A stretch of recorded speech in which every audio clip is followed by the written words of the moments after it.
welcome to today's episode of BT's Film and Game Emporium, entitled India Stoker, the Gothic Anti-Heroine. Stoker is a 2013 film written by Wentworth Miller, and this is the first English-language film directed by famed South Korean director Park Chan-wook. It stars Mia Wasikowska as India Stoker, Nicole Kidman as her mother Evie Stoker, and Matthew Good as India's Uncle Charlie. Each year on her birthday, India Stoker's father, Richard, leaves her a pair of shoes all in the same style. But on her 18th birthday, the day he dies in a car accident, she finds the box contains only a key, and what it opens she does not know. Following the funeral, she meets her Uncle Charlie, who she did not know existed. Claims he spent his entire life traveling the world. India feels a strong, intense connection with Charlie that she cannot comprehend, and she is suspicious when he stays at the house and seems too close to her mother.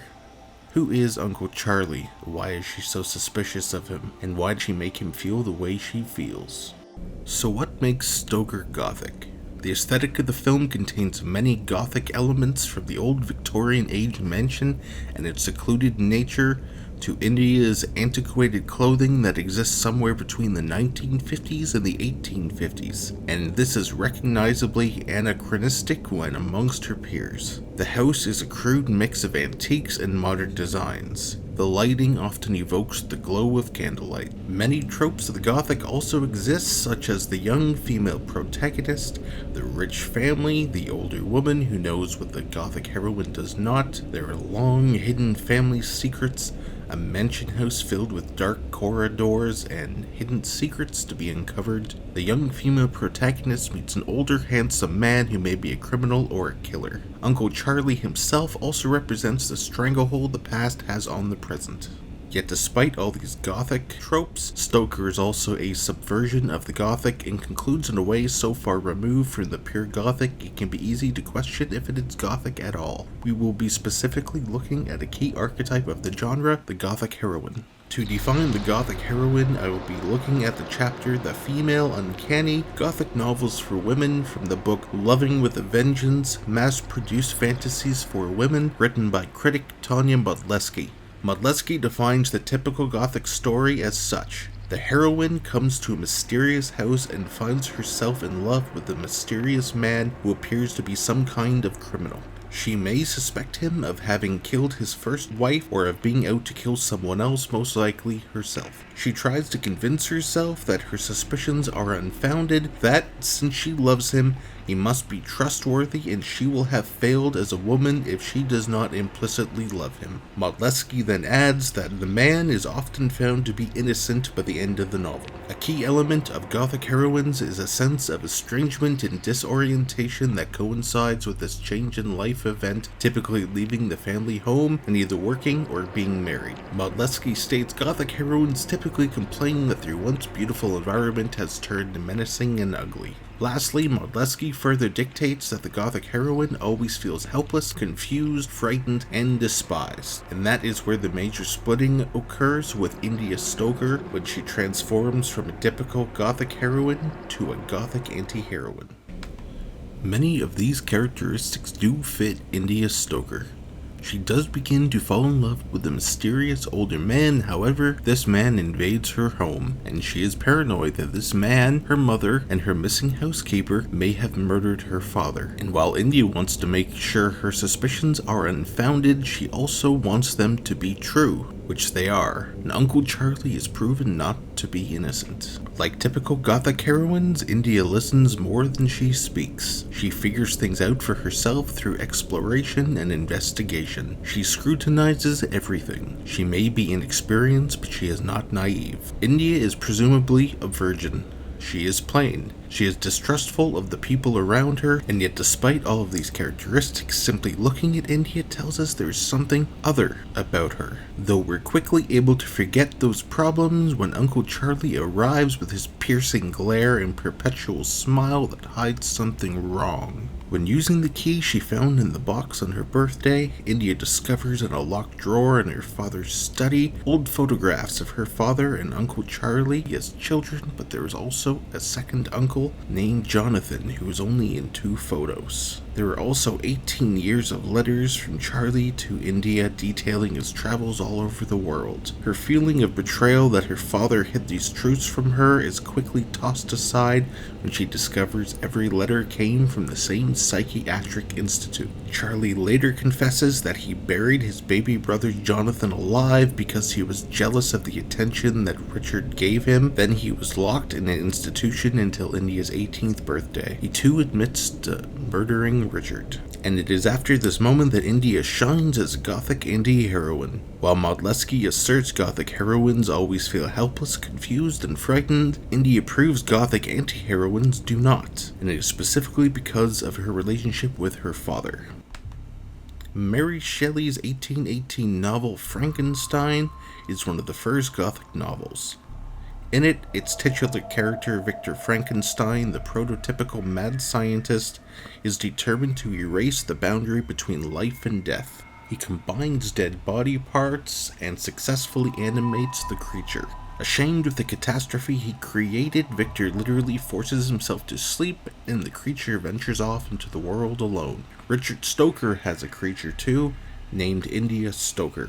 In Frankenstein, the creature is essentially an infant without his creator, his father Victor, to guide him, to nurture him, to teach him about the world and morality. Eventually, the creature becomes a killer who justifies his crimes by telling Victor that he is what he is because Victor created him and then abandoned him. It can be interpreted that Victor had have accepted his creation, had have nurtured it, instructed it, and even loved it, that the creature may not have become the monster. Richard Stoker knew what his little brother Charlie was, a monster, and when his daughter India came into the world, either instinctually or through watching her develop, Richard Stoker either feared or outright knew that his only daughter was too a monster. Richard hid Charlie away from India, fearing that Charlie's influence could free the darkness inside his daughter. Hoping to channel India's darkness, he taught her how to hunt, and India was a skilled hunter. Her father's study is full of her stuffed prey. A major element to her character is that she can hear and see far more than anyone else, which makes her such an effective hunter. It was through confronting Charlie that India realized the truth about her hunting trips, that they weren't for her father, that they were for her. India said that he used to say that sometimes you need to do something bad to stop you from doing something worse. The tragedy of Richard Stoker is that despite his efforts, he could not stop India from becoming a monster. Uncle Charlie had guided her toward finding the old housekeeper in the basement freezer, upon which the darkness came out. The next day, she provoked a classmate and stabbed him with a pencil, and then she helped Charlie murder and bury another boy from school. And at the end, she shoots Charlie with her hunting rifle while he is strangling her mother with her father's belt. Early in the film, right before Charlie arrives, we see a spider crawl up India's leg. Later, when she is having erotic fantasies about Charlie and the murder they committed, we see the spider skitter under her skirt and disappear between her legs. It's easy to assume the spider represented Charlie, but looking down at Charlie's dead body, we see the spider crawl out from his shirt, across his face, and skitter off through his blood. The entire time, that spider represented the true form of India Stoker. Modleski writes that in many of the novels, the Gothic heroine has the uncanny sensation that the past is repeating itself through her.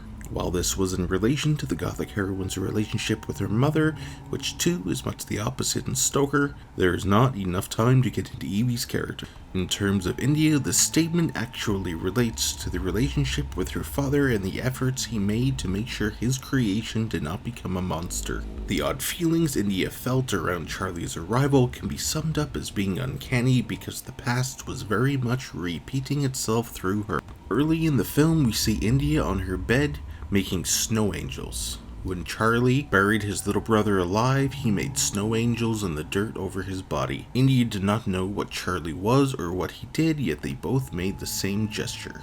Darkness is in their blood. Though we don't know what shape it takes for Charlie, we know it takes the form of a spider for India. She is a hunter. She waits. She watches. She listens. She lures, and then she strikes. In the final scene, whatever trace of the Gothic heroine was in India Stoker is gone. All we see is the spider. She intentionally speeds to make the sheriff pull her over. She did this just to lure him in close enough to stab him in the neck and then shoot him dead. This brings us back to Frankenstein's monster and the nurture versus nature debate I began. Is the creature in Frankenstein inherently a monster, or was it a blank slate that could become a monster through a lack of nurturing and trauma? Could the creature have become the opposite with Victor's parenting? Comparing to India Stoker, Richard Stoker spent India's entire lifetime trying to prevent her from becoming a monster, but she became one anyway. Did Charlie's influence unlock her darkness? Was that darkness coming out regardless? While we may not be sure, India is. The opening scene of the film, before we know anything about India, she tells us what she is. My ears hear what others cannot hear.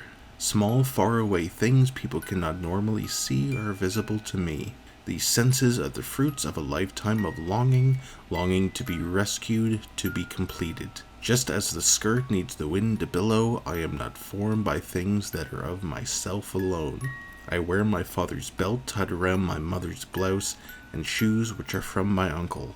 This is me. Just as a flower does not choose its color, we are not responsible for what we have come to be. Only once you realize this do you become free.